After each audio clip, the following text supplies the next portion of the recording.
Hi everyone, I am Advocate Jagnaresh Singh Rathod from District Ajmer, Rajasthan.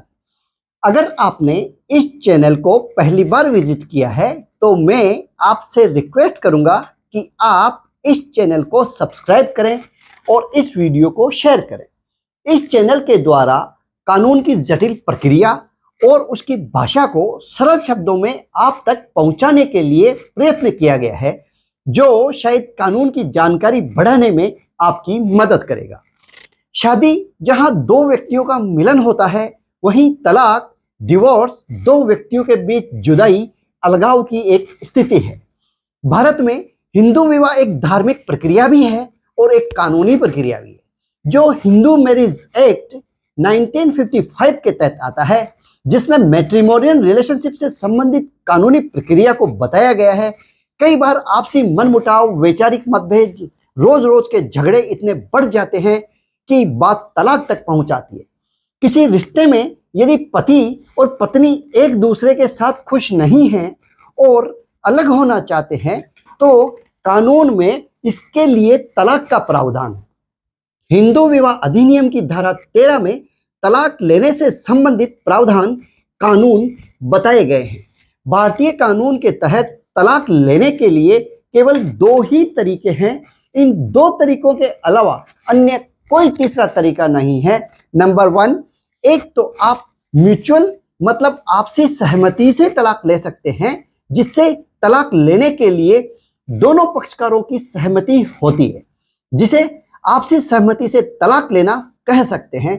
और इसमें दोनों को कोई आपत्ति नहीं होती है और दोनों एक साथ इसके लिए न्यायालय में आवेदन कर सकते हैं और ना ही एक दूसरे पर कोई आरोप प्रत्यारोप लगाना होता है। दूसरा ये कि कंसिस्टेंट तलाक, जिसमें दोनों में से कोई भी एक पक्षकार तलाक के लिए न्यायालय में आवेदन करता है, क्योंकि दूसरा पक्षकार इसके लिए तैयार नहीं होता है। इस प्रकार अभी जो मैंने दो तरीके बताए हैं, उनके अलावा अन्य कोई रास्ता नहीं है तलाक लेने का।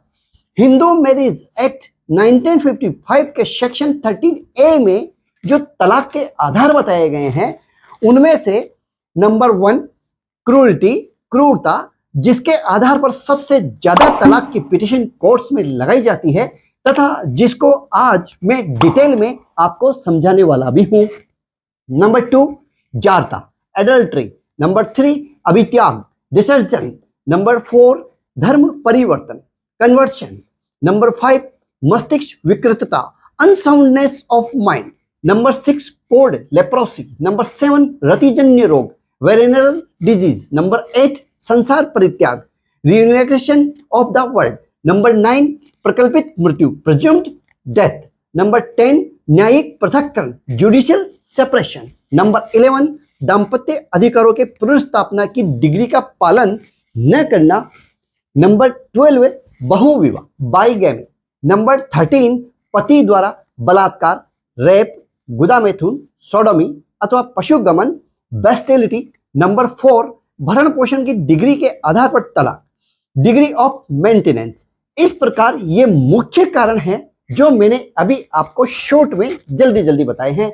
अब आज मैं आपको जो तलाक का सबसे ज्यादा उपयोग किए जाने वाला जो कारण है, वह है क्रूरटी। और क्रूरटी क्या होती है, कैसे होती है, कौन कौन कर सकता है, इसी प्रकार के बहुत से जो डाउट्स हैं, उनको आज मैं आपको समझाने का प्रयास करता हूं।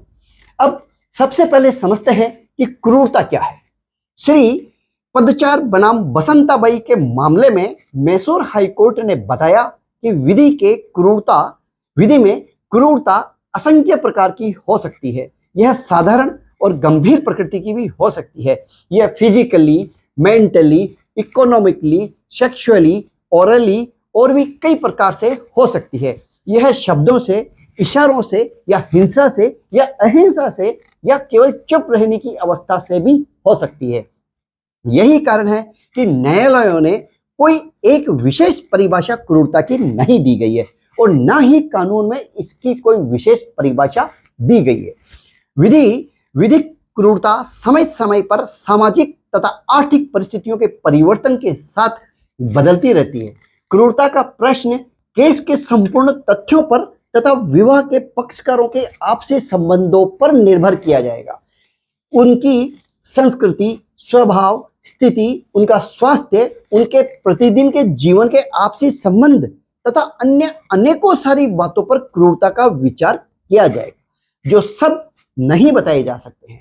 इसलिए यह वीडियो ज्यादा लंबा नहीं हो, इसलिए कुछ अन्य और कारणों को मैं आपको संक्षिप्त में बताने की कोशिश करता हूं।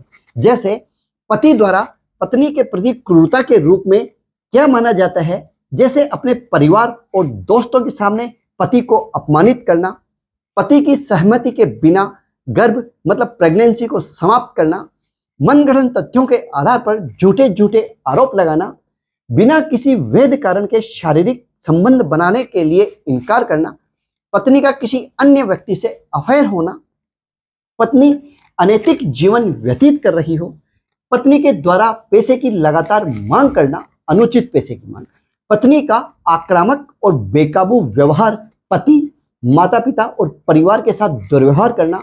इसके अलावा पत्नी को कुछ विशेष अधिकार भी दिए गए हैं, जैसे पति द्वारा पत्नी के खिलाफ मानसिक क्रूरता के रूप में क्या क्या माना जाता है, जैसे दुराचार का झूठा आरोप लगाना, दहेज की मांग करना, नपुंसकता का आरोप लगाना, बलपूर्वक बच्चे का गर्भपात कराना, पति के नशे की समस्या, पति के अफेयर्स, पति अनैतिक जीवन व्यतीत करता हो, पति का आक्रामक और बेकाबू व्यवहार, परिवार और दोस्तों के सामने पत्नी को प्रताड़ित करना, जलील करना, अपमानित करना। इनके अलावा हालांकि सुप्रीम कोर्ट ने कुछ दिशा निर्देश तय किए हैं, इसके आधार पर वैवाहिक जीवन में क्रूरता की पहचान की जा सकती है तथा सुप्रीम कोर्ट तक पहुंचे मामलों से भी क्रूरता के कई कारण निर्धारित किए गए हैं तथा सुप्रीम कोर्ट के अलग अलग आदेशों के मुताबिक इन बातों को भी क्रूरता माना जा सकता है। जैसे किसी पति या पत्नी के द्वारा शारीरिक या उचित कारण के बिना जीवन साथी के साथ लंबे समय के लिए शारीरिक संबंध, फिजिकल रिलेशन न बनाने के एक तरफा फैसले को मानसिक क्रूरता माना जा सकता है। पति या पत्नी का शादी के बाद कोई बच्चा पैदा न करने के एक तरफा फैसले को मानसिक क्रूरता माना जा सकता है। अत्यधिक मानसिक तनाव, दर्द और दुख जिसकी वजह से पति पत्नी का एक साथ रह पाना मुमकिन ना हो पाए, तो उसे भी मानसिक क्रूरता माना जा सकता है। पूरी शादीशुदा जिंदगी का विस्तार से मूल्यांकन करने पर यदि यह साफ तौर पर जाहिर होता है कि पति या पत्नी में जो भी पीड़ित हो उसके साथ रहने और सब कुछ सहन करने के लिए नहीं कहा जा सकता, तो यह हालत मानसिक क्रूरता की को बताता है। केवल सामान्य बर्ताव या जीवन साथी से कम लगाव होने को मानसिक क्रूरता नहीं माना जा सकता। हालांकि लगातार रूखा व्यवहार, चिड़चिड़ापन, बेरुखी और उपेक्षा से शादीशुदा जिंदगी एक ऐसी स्थिति में पहुंच जाए जो पीड़ित के लिए असहनीय हो, तो इसे मानसिक क्रूरता माना जा सकता है। पति या पत्नी के गहरे शोक, दुख या मायूसी की वजह यदि लंबे समय से उसके जीवन साथी का बर्ताव है, तो इसे मानसिक क्रूरता माना जा सकता है। लगातार गाली गलौज और अत्याचार या उत्पीड़न जिससे किसी एक की जिंदगी तकलीफ से भर जाए, तो उसे भी मानसिक क्रूरता माना जा सकता है। जीवन साथी में से एक की मानसिक या शारीरिक सेहत इतनी बिगड़ गई हो जिसका उचित कारण नहीं बताया जा सकता हो, जिसका जिक्र इलाज में बहुत गंभीर तौर पर ठोस और सख्त तरीके से किया गया हो, तो उसे मानसिक क्रूरता माना जा सकता है। अगर कोई पति स्वास्थ्य के लिए जरूरी वजह के बगैर या अपनी पत्नी को बिना बताए और उसकी सलाह के बगैर बंध्याकरण मतलब स्टेरलाइजेशन करा लेता है, बंधीकरण जिसे कहते हैं, तो इसे मानसिक क्रूरता माना जा सकता है। इसी तरह अगर कोई पत्नी किसी चिकित्सीय कारण के बिना ही अपने पति को बिना बताए या उसकी अनुमति के बगैर नसबंदी या गर्भपात कराती है, तो उसे भी मानसिक क्रूरता माना जा सकता है। अगर किसी को बहुत ही बुरा बर्ताव सहना पड़ा हो, उसकी उपेक्षा की गई हो, या फिर उसके साथ शादीशुदा जिंदगी के आम बर्ताव में पूरी तरह अलग बर्ताव रहा हो, जिसकी वजह से उसके मानसिक स्वास्थ्य या उसके यौन सुख पर बुरा असर पड़ता हो तो उसे भी मानसिक क्रूरता माना जा सकता है। यह भी दिलचस्प है कि इन बातों को शादीशुदा जिंदगी की आम समस्याओं के दायरे में नहीं लाया जा सकता। असल में किसी को शादीशुदा जिंदगी में थोड़ी बहुत परेशानियों के लिए तैयार रहना चाहिए, क्योंकि यह शादी के बाद खुद को ढालने का समय होता है। हर परेशानी को मानसिक क्रूरता नहीं समझा जाना चाहिए। क्रूरता का कोई तय पैमाना नहीं है, यह नई शक्ल में आता रहता है। असल में ये कानून भी बदलते रहते हैं, कानून के बदलते दौर के साथ सामने आए हैं। विवाह में मानसिक क्रूरता के उदाहरण जानना कोई नई बात नहीं है, लेकिन आप अदालत में मानसिक क्रूरता कैसे साबित करते हैं? एक अदालती मामले में विभिन्न चरण होते हैं और जो आरोप लगाया गया है उसे साबित करना सबसे प्रमुख कार्य है। मामला दर्ज होने से पहले या बाद में भी अदालत पक्षकारों के साथ नहीं घूमती है। इस प्रकार ऐसे मामलों में आप मानसिक क्रूरता या ऐसे आरोपों को कैसे साबित करते हैं जिनके भौतिक प्रमाण के लिए बहुत अधिक दिमाग लगाने की आवश्यकता होती है। आई होप आपको यह वीडियो पसंद आया होगा। एनी फॉर द क्वेश्चन आप कमेंट्स बॉक्स में कमेंट्स डालिए, मैं या मेरी टीम मेंबर्स आपको रिप्लाई जरूर करेंगे। किसी भी और कानून की जानकारी आपको जानना चाहते हैं या आप समझना चाहते हैं तो कमेंट्स बॉक्स में पूछिए।